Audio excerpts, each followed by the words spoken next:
যিটো মুখ্য সম্প্ৰসাৰণ হৈছে আপুনি যিহেতু ইমান দিন নাছিলে গতিকে এই সম্প্ৰসাৰিত মন্ত্ৰীসভাক লৈ পেলাই কি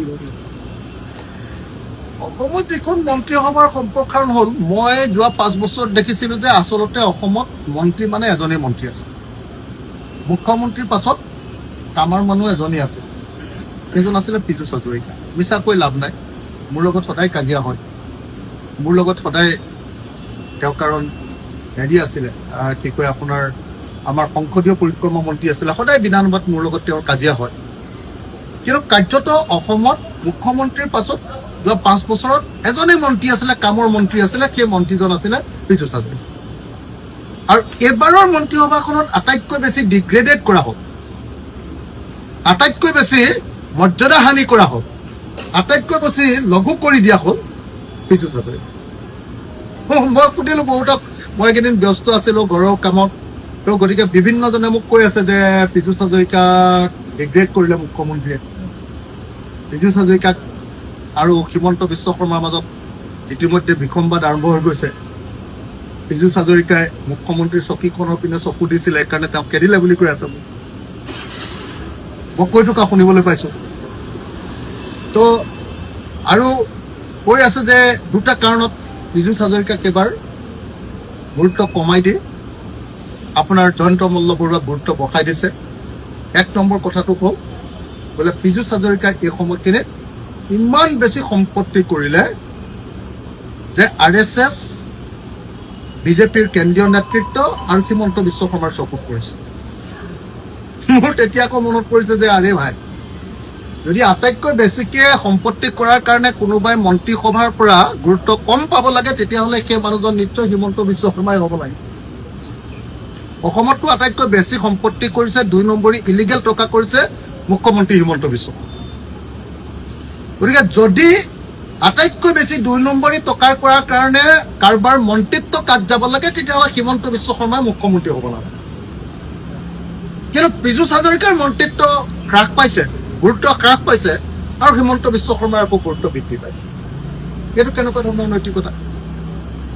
নাম্বাৰ 1 নাম্বাৰ 2 মই শুনিছো যে নহয় আৰু এটা কথা আছে যে আগতে পীযুষ হাজৰিকাক সিন্ডিকেট চলাবলৈ দিছিলে কিন্তু সিন্ডিকেট চলাওঁতে পীযুষ হাজৰিকাই যিমান টকা কয়লা বা আপোনাৰ গৰু ম'হ বা আপোনাৰ শাক পাচলি বা ফল মূল বা আপোনাৰ কি কয় এইটো ম্যানমাৰৰ বাৰ্মিজ চুপাৰীৰ পৰা যিমান টকা দিছিলে তাৰ পাছত কিছুদিন লাষ্টৰ এবছৰ জয়ন্ত মল্ল বৰুৱাক যেতিয়া সিন্ডিকেট চলাবলৈ দি দিলে তেতিয়াহ'লে হিমন্ত বিশ্ব শৰ্মাক বেছিকৈ টকা দিয়া হৈ গ'ল জয়ন্ত মল্ল তেতিয়া মানে হিমন্ত বিশ্ব শৰ্মাই গম পালে যে পীযুষ হাজৰিকাই ব্যক্তিগতভাৱে পইচা মাৰিছে এই বুলি গম পালে সেই গম পোৱাৰ কাৰণে মানে যিহেতু জয়ন্ত মল্ল বৰুৱাই বেছিকৈ পইচা দিছিলে